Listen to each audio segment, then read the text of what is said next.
Okay, we're going to graph the following log function here.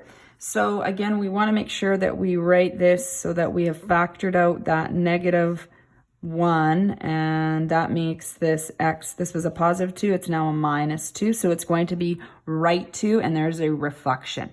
So without the transformations, we have a base number of this, so it would be y equals log base 4x. So if we put that into exponential form, 4 to the y equals x.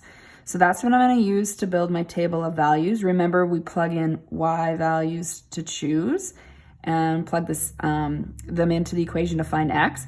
So 4 to the -2 is 1/16. 4 to the -1 is 1/4. And we have 1, 4, and 16. Okay, let's apply our transformations now. So I'm going to do a new table, and I'm going to apply the -x values. So this is going to be -x. And then I'm going to go to the right 2. Now, again, with these fractions, changing this and then subtracting 2, I think it would be easier to count. So I'm just going to count right 2 after and just go ahead and change all of these signs. And then with the y value, I don't have any transformations to apply, so those are going to stay the same.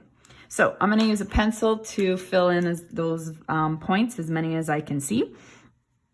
So now, because there's a reflection, so normally a log function has this general shape here with my finger, but now it's a reflection over the y-axis because you've multiplied the x by negative. So it's going to be now this general shape this way. So it makes sense when we're plotting -1/16 and -2, -1/4 and -1, -1 and 0, -4 and 1.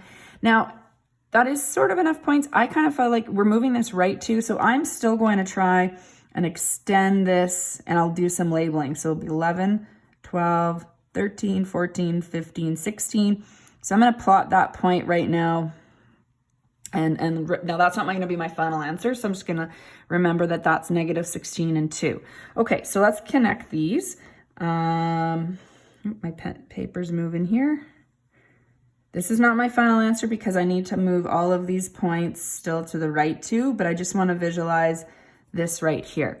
Okay, I'm leaving this one on my grid so that you can look back at it. So if you are, I'd most likely erase it otherwise, but it would just be that part of the graph. Now let's move everything to the right 2. So the biggest thing is I would start with your asymptote, and that is like a new axis that you can use as a reference. So x equals 2. I like to start with the intercept. So if I move that 1, 2, it makes sense. This was 1 unit away from the asymptote. It still is. This would have been at the 1/4 and 1/16. So you're just doing your best to get that as close to the asymptote as possible. This moving right 2, definitely a key point there. And remember, this was at -16 and 2. So now I'm going to put it at -14. So 11, 12, 13, 14 and 2. So it's going to be here. Now that's a point that I'm going to label. If you do ever plot a point that's off the grid, you label it. If you don't plot it, that's okay too. But I would, if you do plot it, you want that point there, label it. So I'm going to do my best here to connect these points as a smooth curve here now. Oops. And there we go. Make sure this doesn't go above the line too, because it's got to go downward. So there's my graph of f of x. I'm just going to label this now f of x graph. Let's find the intercept. So x-intercept is pretty clear on this one. We can see it as x equals 1. That would be fine if you were asked for that intercept in your questions. If we wanted to support that algebraically, we're going to let y equal 0 in our originally question here. So I'm going to put that into exponential form and solve for x. So 4 to the 0 is 1. And you see if you move things around here, we're going to get x equals 1. The y-intercept, well, I can tell my y-intercept is between 0 and 1. Now, I didn't plot that point. Looks sort of halfway, but it could be definitely not exactly at a half. So I do not want to assume that. So for the y-intercept, I would need to find that algebraically. So we're going to find that by plugging in 0 for x. So when we do that, we get log base 4. 2 minus 0 is just 2. Put it in exponential form.